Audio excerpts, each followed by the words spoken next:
Assalamualaikum warahmatullahi wabarakatuh. Oke, sekarang di sini saya akan menjelaskan tentang lumpur lapindo. Bagaimana lumpur lapindo tersebut terjadi dan bagaimana urutan dan akibat dari lumpur lapindo tersebut. Lumpur lapindo. Lumpur lapindo meluber di tengah kehidupan. Lumpur lapindo sebuah bencana yang merusak kehidupan masyarakat di Sidoarjo, Jawa Timur, mengalir sejak 2006. Lumpur ini terus menjadi tantangan besar bagi pemerintah dan warga sekitar untuk menangani dampaknya yang masif. Sejarah dan kronologi munculnya lumpur lapindo. Yang pertama, penyebabnya adalah lumpur lapindo diakibatkan oleh semburan gas di sumur eksplorasi Lapindo Brantas di Porong, Sidoarjo. Yang kedua, munculnya lumpur.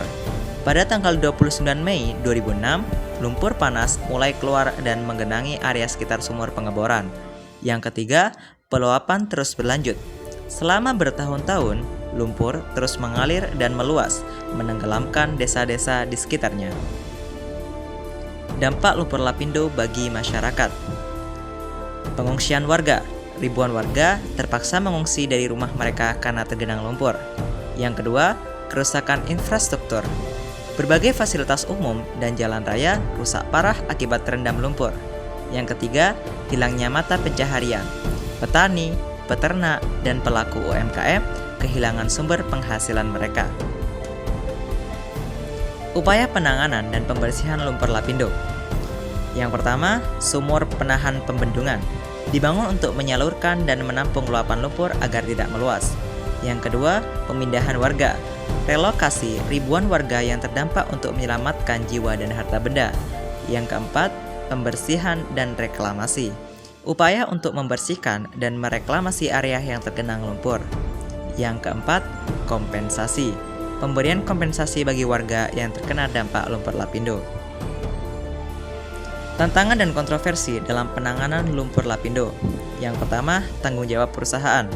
Pendapatan siapa yang bertanggung jawab atas terjadinya bencana lumpur lapindo? Pendanaan penanganan, keterbatasan dana yang tersedia untuk menangani dampak lumpur lapindo. Yang ketiga, kompensasi yang tidak memadai. Banyak warga mengeluhkan kompensasi yang diterima tidak mencukupi. Dampak lingkungan dan ekonomi akibat lumpur lapindo. Yang pertama, kerusakan lingkungan. Lumpur menggenangi lahan pertanian, sungai, dan ekosistem sekitar. Yang kedua, penurunan produktivitas. Banyak lahan pertanian dan peternakan yang tidak dapat dimanfaatkan lagi. Yang ketiga, kerugian ekonomi besar. Bencana ini menyebabkan kerugian ekonomi yang sangat besar bagi masyarakat. Peran pemerintahan dan pihak terkait dalam mengatasi lumpur lapindo. Yang pertama, pemerintah pusat terlibat dalam pengambilan keputusan dan penyediaan pendanaan.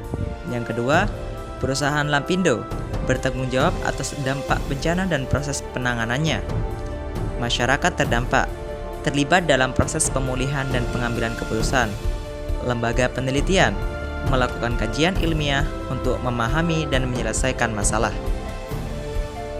Pembelajaran dan langkah ke depan untuk mencegah bencana serupa. Tata kelola yang lebih baik. Perbaikan sistem perizinan dan pengawasan kegiatan industri. Yang kedua, kesiapan bencana. Peningkatan kesiapsiagaan dan kapasitas tangkap darurat. Yang ketiga, kompensasi yang adil. Penerapan mekanisme kompensasi yang transparan dan akuntabel. Yang keempat, rehabilitasi lingkungan. Upaya pemulihan dan reklamasi area yang terdampak.